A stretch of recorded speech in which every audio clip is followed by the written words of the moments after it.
Mat की पत्नी सुबह से लापता थी। उन्हें फ़ोन पर एक संदेश प्राप्त होता है और उस पते पर वो पैसे लेकर वहां पर पहुंच जाते हैं।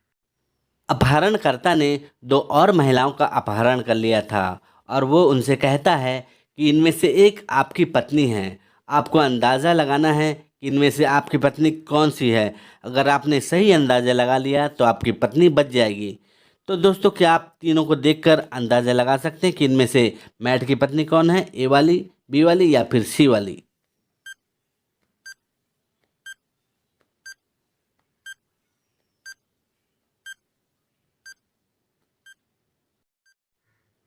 दोस्तों, मैट की पत्नी के पास एक तिल है, जैसा कि आप इस पिक्चर में देख सकते हैं। इसका मतलब कि मैट की पत्नी ए वाली है। तो दोस्तों, अगर आपने भी यही जवाब दिया है तो एक लाइक तो ज़रूर बनता है। तो चलिए बढ़ते हैं अगली पहेली की ओर। जेन एक दिन फिल्म जाना चाह रही थी। उसने अपने दोस्तों को फ़ोन करके अपने साथ चलने को कहा। उसने अपने 3 दोस्तों को फ़ोन किया और सभी ने मना कर दिया।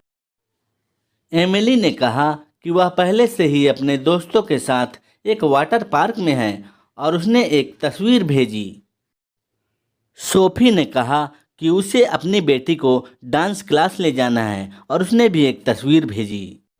और रान ने कहा कि वह बीमार है। उसने भी जेन को अपनी एक तस्वीर भेजी। इन तस्वीरों को देखते हुए जेन ने यह महसूस किया कि इनमें से एक झूठ बोल रहा है। तो क्या आप बता सकते हैं दोस्तों कि इनमें से झूठ कौन बोल रहा है? एमिली, सोफी या फिर रॉन? 10 सेकंड का समय मिलता है दोस्तों आपको। ध्यान से सोचकर जवाब दें।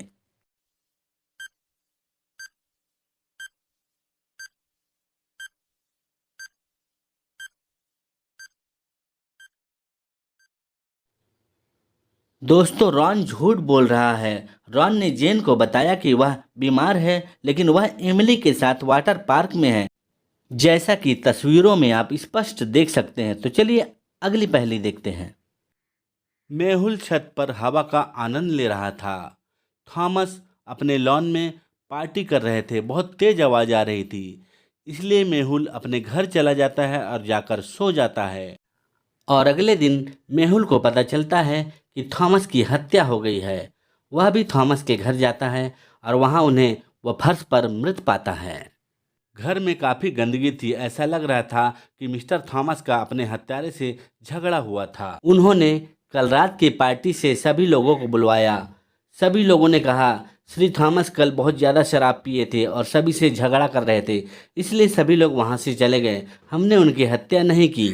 लेकिन इन तीनों में से एक झूठ बोल रहा है। क्या आप अनुमान लगा सकते हैं कि इन तीनों में से झूठ कौन बोल रहा है? नंबर 1, नंबर 2 या फिर नंबर 3?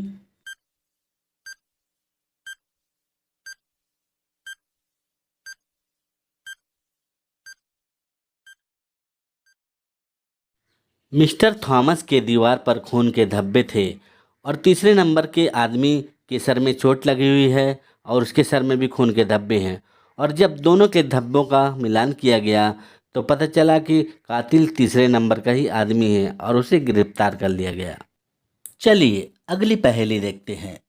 दोस्तों, यहाँ पर 2 इमेज हैं। दोनों इमेज को जोड़ने से कौन सा शब्द बनेगा आपको बताना है। तो ध्यान से देखिए और बताइए। आपको 10 सेकंड का समय मिलता है।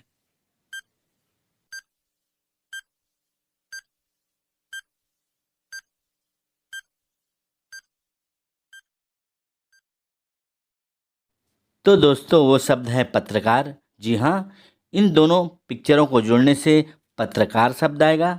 तो दोस्तों, ऐसे ही मज़ेदार पहेलियों के लिए शार्प ब्रेन यूट्यूब चैनल को सब्सक्राइब कीजिए और लाइक ज़रूर कीजिए। धन्यवाद।